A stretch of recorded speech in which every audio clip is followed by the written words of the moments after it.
I have to say I am so sorry for the continued mess with the live stream. I am going back through the normal channel of doing a YouTube live stream. And, if I can't get it to work, it might be something that is not necessarily viable. But I do think that it has to do something with today's topic. So, anyways, my name is Anthony Pica. This show is called The VO's Journey, and it's all about helping the new and upcoming voiceover artists grow their business and size up all the crazy things that I seem to step on. Hey, everybody, Brad, Teresa, thank you so much, you guys, for sticking around with me during all this craziness. As you know, I'm still working through the restream, and I can get it pretty much to Twitter, YouTube, or Twitter and Facebook, and then I can do Instagram through my phone, but I can't seem to get YouTube working correctly. And I'm going to tell you what's going on with COPPA today, which is the Children's Online Privacy Protection Act. And it's a big deal. You may have heard of it. Of course, it was passed in the late 90s, came out 2000. And this law is all about protecting children online.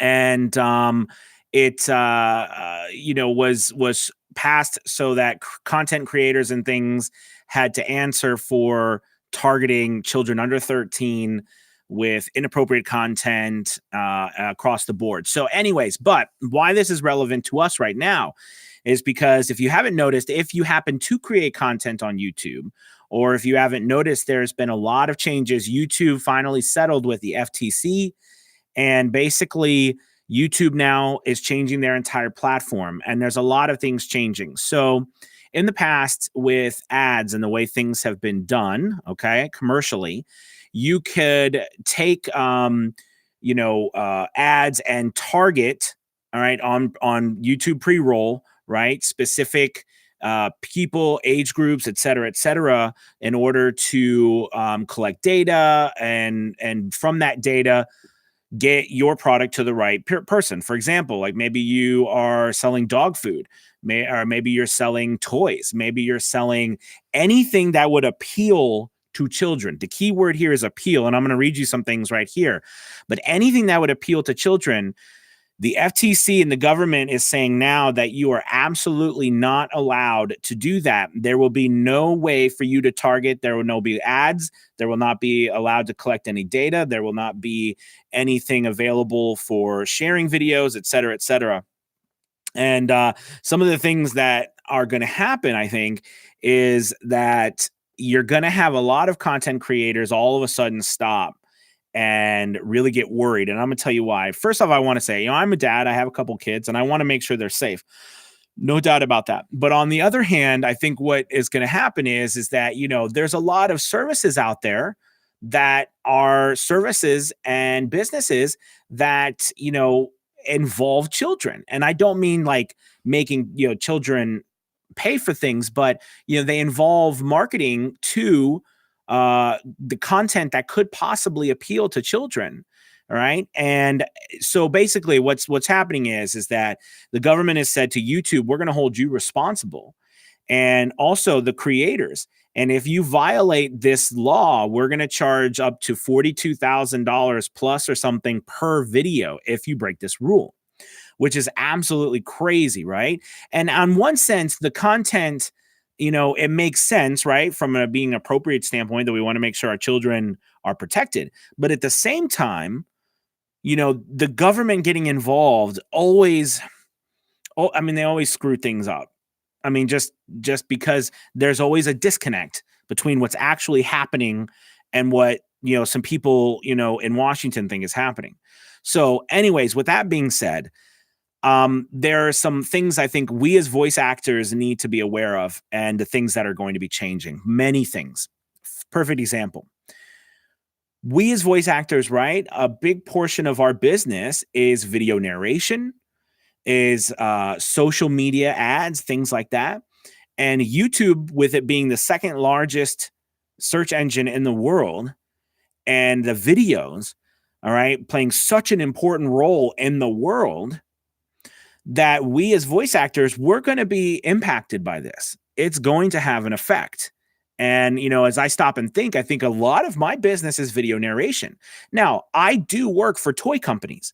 So this is what I mean. If I'm doing a video narration for a toy company, right? Well, they can no longer target children, right? And you might think, well, that's weird. They shouldn't be able to. But if you stop and think about it, right? I mean, what do you think all the ads on TV are doing? What do you think the marketing in stores are doing with them putting the stuff on the bottom? I mean, everything is marketed towards children, and their children get their parents to buy it. Okay. And, we might say we don't like this practice, et cetera, et cetera. But the reality is the reality. Where I'm going with this is, when it comes out of my mouth, it kind of sounds bad.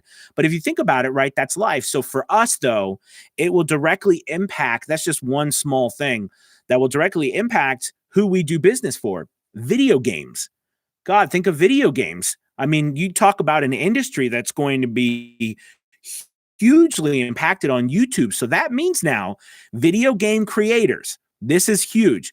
Video game creators can no longer promote or run ads or share, because what they're doing is their YouTube is taking away basically every single thing. They are restructuring all of YouTube for younger audiences too, right? So like they won't be able to share, they won't be able to save videos and watch them later.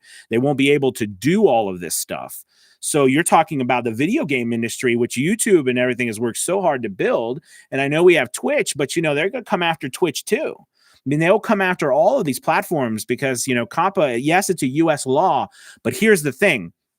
YouTube, okay, is going to be held liable as well, which means that no matter where you are in the world, YouTube will shut you down and YouTube will come after you too. And if you notice, they keep changing the terms of service. There's lots of stuff happening. And what I think that means for us is that, again, we are going to feel the effects of people not purchasing as much of that pre-roll ads that we, benefit from, like all those cool video narration things, because what'll happen is your content creators are really going to start thinking twice about putting up stuff. Plus, think about this. It can impact some people's revenue. I mean, like I was listening to some other videos and stuff, up to 60 to 90%, because of the data collection is going to go away and it's not going to be able to be used, which means that, like, for example, you have kids and a lot of these people doing a lot of these searches, right? And they're going to different places, and YouTube and Google and stuff, they use all of that data. Well, they're no longer going to be able to use that data, which means that if they don't have that data, okay, they're not going to be able to use that as a viable business model, which means people and businesses won't either. So that's going to totally change what is considered viable business on YouTube and not. Another interesting thing that YouTube came out with was saying that they are going to determine whether, if you have something like, if your account, like my channel, is a viable commercial account, and if it's not, they're not going to let it be monetized. So that's a whole nother thing, right? So you're going to have people who, and it's all of this is so ambiguous, as it always is, right? So like, it's open season on a total remodel of YouTube. And it's for us, it's kind of scary in the fact that if you are, really doing a lot of that video, which if any of us are doing social video stuff, which most of us are, we will be impacted. Okay. Whether the content is changed or it's not as much. It's just a definitely interesting thing and for us to be aware of. So I think for us, before I take any questions, the important thing is that you look into this. All right. You look into COPPA, and it's important that you're aware of what's going on. But two, this is why it's so important more than ever to be out there and on the front lines of all of these things. Yes, it's a good idea to write your senator and things like that. That's important. Okay. Because there's a lot of bills still. I mean, you think about, okay, it's not a mistake that all of this stuff and all these things are happening on the again, the piggybacking and stuff of, what's his name going to Washington all the time, Facebook and all this stuff, Mark Zuckerberg. And I mean, it's open season against these platforms. And I'm not saying that it shouldn't be looked at all. I'm just saying that for us, we have to always be on the forefront of what's going on, or we're going to be, left in the dust. So that's why when new platforms come out, all right, that's when when new things are happening, we are hitting them. We are first adopters. We have to be. We have to be out front. Okay. We have to figure them out. We can't be too old to figure it out. We've got to go figure it out or lose. All right. So very important, right? My cat is crazy. All right. Anyways. So with that being said, I'd love to take any questions about this. There's so much more information out there about COPPA and how it affects us. And if you're not a content creator on YouTube, it might not necessarily affect you from a content standpoint, but it's going to affect all of us from a marketing standpoint, from a business standpoint. Because even though we might not do like every site, it's just content creators. Think about it. I mean, I do tons of work. I mean, I think almost every video narration I do goes on YouTube. It has something to do with YouTube, and there'd be people buying ads, that pre-roll ads, like the stuff you see before goes on there, and it's targeted by the algorithm that like the pixels and stuff. That's how it's targeted, and it's targeted by that data, and it's following you around. And if you can no longer follow around, you're going to cut off a huge percentage of where that data is, and the money is just going to go bye-bye because they're going to look for different places. I'm telling you, TikTok is primed for something to happen. I mean, and if you don't think so, all I'm telling you to do is go on TikTok and look at who's on there. Now, maybe because I'm older, so I just happen to follow all the old people, but I'm telling you, like TikTok has, I mean, every celebrity my age and older has gotten on there. I mean, you know, it doesn't, I mean, it's not a kid place anymore. And that means that what's going to happen is that platform, there's going to, and you're already seeing it. There's custom ads that are starting to go up, and they're trying out things on TikTok. All right. And I'm telling you, that's going to be a place, again, that you want to get out in front of. You might be like, oh, that's just so stupid. A bunch of people seeing it. It's not. It's not. There are also people doing other things on there because they're testing things out. They're running ads. They're doing that kind of stuff. And it's our job to be out in the forefront of those things. Okay. It's very important. So anyways, that's my soapbox. I was just really kind of blown away. Well, let's hear what you got to say, questions or anything. I said, Brad and Teresa, hey, Greg, it's good to have you. Let's see. Government has no clue. They always jump the gun. Yeah. Storm, the transition for content creators is going to be rough while YouTube figures this. Yeah. I mean, I definitely do believe what I've been listening to other people saying. It's going to take a couple years to figure this out. So it's going to be a mess in between and very weird. And, you know, they're going to be looking to go after someone. You know, they're going to be looking to make some examples out of people. I can't see Mattel sitting still for this. Well, I mean, it's already done.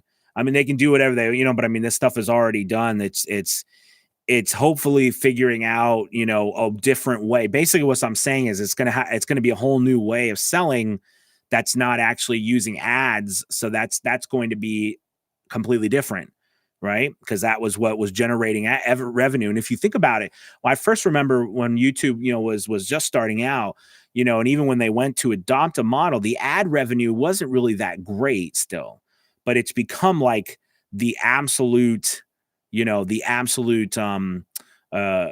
probably the absolute, you know, viable model for money. So anyways, let's see, Greg, content creators don't choose their ads, do they?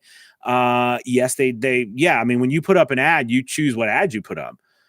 If you mean, do they choose like where it goes? Yeah. Yeah. Like, for example, you as a voiceover artist, okay, you can choose other voiceover artists to put your ad before theirs. So if you want to get really cheesy, you can actually take your demo, go to the people who have the highest listen to demos and put your demo as a pre-roll ad before those. So people will actually hear your demo before they listen to those other people's demos. Yep, you can do it. Absolutely. Let's see. Forenza, thank you.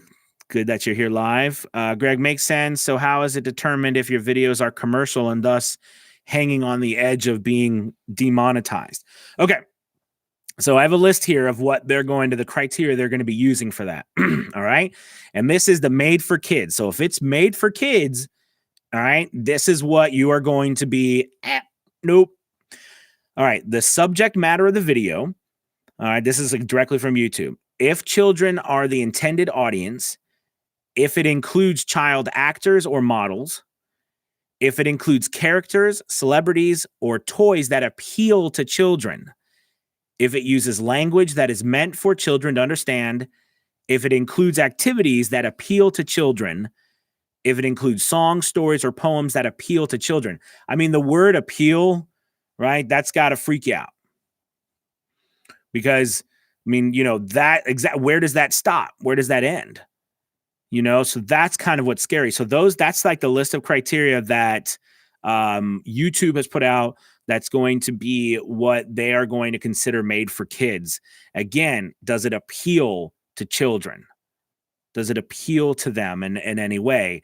And that's, again, ambiguous, right? Because it can differ. So, that's definitely something to think about too. Let's see. Steve, if Howie Mandel is on TikTok, then it's major. Yeah, right. I mean, I'm serious. I'm blown away by the amount of people of all ages. I mean, from, young to really old. Like, it's wild what's happening on TikTok. I've never seen a platform bring together so many different ages at one time. Because usually a new platform brings together really young people, and then the older people take over after a while, after the young people grow up. But TikTok is like everybody together. It's pretty crazy. I mean, it's kind of cool, you know what I mean? But and you can already start to see it because as I'm watching it more and more, I'm noticing that, yes, there are tons of songs out there too, and people doing that stuff, but more and more people are doing other things, right? People are showing other content that's not music and songs, because you don't have to do that to be on TikTok. You just have to keep it under the 60 seconds or so. And so anyways, okay. So let's see. So you can just choose to say the settings for adults and just never post inappropriate content. There's such a thing as choosing the setting for no set to the channel as made for kids. I never upload content for kids. That's true. There is now on everything that you produce, there is not buttons that you have to push. This is not made for content, or you can make your channel not made for children. I mean, okay. So that is true. It seems to me like COPPA will definitely affect our ability to diversify our income streams across the VO spectrum. But on the other side, we're primed to be on the cusp of what's new and next. Exactly, David. I totally agree with you. And as long as we do that, we're going to be perfectly fine. I just worry about people who get stuck, in the past, and they wait too long. So don't wait. Get out in front of stuff. Wolf Creek Training and Consulting. What's up? Hard time getting here. So, well, don't worry about it, man. It was I went live like 4 times, and the other platform is not working right. I can't get YouTube to work for me. Let's see. Steve, off topic. Can we charge to read a children's book for someone? Not on YouTube, Steve. Not on YouTube anymore. I have some people who would like to pay me to record some Dr. Seuss for their kids. Is it legal? I mean, you can, if an adult pays and another adult, yeah, I'm confused about. You can, yeah. Oh, you mean like if it's okay? So a couple things here. If it's copyrighted, okay, and someone wants to pay you to read it, you got to stay away from that because that's illegal. However, yeah, I mean, the best thing to do is just stay away from that, right? Because you don't know what they're going to use it for. And heaven forbid, if they post that or publish it, you're in deep trouble. Okay. That's why whenever I have a suspicion like that, I ask, are you the rights holder, et cetera, because sometimes people are trying to get you to read that stuff. So anyways, let's see. Greg, man, appeal is so, yeah, I know, right? It is. I've listened to 35 of your podcast in the last 24 hours. Holy mackerel, man. Hopefully you're like, you're still listening. So that's a good thing. They get better. I promise. Greg, right. So if you choose not made for children and then proceed to make family friendly content, will they in turn penalize you? Okay. So here's the thing. The penalize, the thing that will happen to you, and the reason why it's affecting us, or it will affect us, is it's the monetization of everything. It's the ad revenue. It's the money. Okay. So basically, if you are generating income, like perfect example, I love this. Like, that family, oh my gosh, they're so funny. It's they're the husband, wife, and the 2 kids, right? And they make these family videos, and it's so funny because it's the parents making videos. I don't know if you've seen it, and they sing like the dad, he sings, and he's really good, and he plays all these different instruments, and the kids, and they do like stuff around the house. It's really cute. Anyways, we love their stuff. I love their stuff. My wife does. It's funny. But they run, like, if they're generating money from YouTube, and clearly their audience is for family, which means they will no longer be able to do that, because they will no longer to be able to run ads on accounts that are possibly geared towards family friendly stuff or children in any manner. So, so that in itself will really, hurt a lot of people, because they're also, by the way, kids who, like, for example, these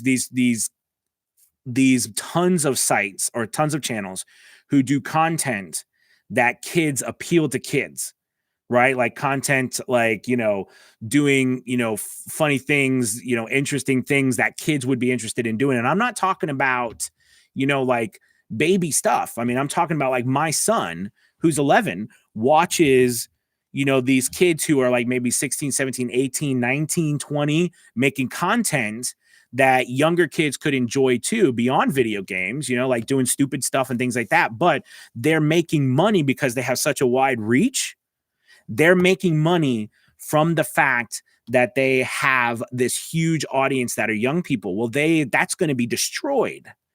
Okay, because they're not going to be able to do that anymore. They're not going to be able to use that as a revenue source. Okay, so yeah. It's the appeal to children wording you have to worry about, even if you mark your channel and videos as not for kids, right? Because YouTube can then come in and determine whether or not you are actually doing this for kids or children or not, right? So it doesn't, so you also have to be aware of that as well. And what they can do is, if they deem that you have done that, they'll either, shut you down for your, they won't let you commoditize anymore at all. So that's a big issue. And again, I would watch out too, if I'm overseas and producing content. I'm not saying the US government will come after you, but YouTube will, or YouTube will at worst, just ban you or cut you off. And again, people are making complete livings and fortunes and things from this. So this is a big deal. Thanks, Greg. Garbage. The death of YouTube is upon us. Well, I don't know about the death of YouTube yet, but I do think that it is a sign that, things will definitely change. And we have to just be ready for the fact that YouTube is not going to be the same YouTube, and it will be things will continuously be, I guarantee you that I think things will continuously be restructured, rethought about, redone over the next couple of years. You know what I mean? And it'll be really weird for a while. People news will come out of people getting, attacked by the FTC. I mean, if you listen to that guy who came out with that statement about the fish in the barrel, and that YouTube's the barrel and the content creators are the fish, and it's easy to take a gun and shoot the fish in the barrel, and that's why they're going after YouTube, because that's where it was. I mean, they're all about it. These sites should be listed as the platforms like the phone, top monitoring content. Let the free market decide it wants. Oops, I almost got political. Yeah, we won't get too political about it. But anyways, you guys, thank you so much for watching. I appreciate it. Sorry about all the mess earlier. I was just trying to get this restream working, but it's not turning out the way I hope. So hopefully I can figure out, which, interestingly enough, it could be partially having to do something with all this new stuff that YouTube is putting out, because you have to go on each time you stream. You're supposed to go on and say, yes, you have to approve that it is not for children. Okay. Or for children. And when the live stream, that might be an issue with Restream, because then I can go in and use the API, the API key or whatever, and that works. So who knows? All right. Well, anyways, guys, thank you so much for sticking around and waiting this long. And thank you so much for your interaction. I really think this is a big deal, and this will affect all of us. And, if you haven't had a chance, please subscribe, like, share, and let's spread this around so everybody knows what's happening, and for us in the voiceover industry. All right, you guys, have a good one. Talk to you later. Peace.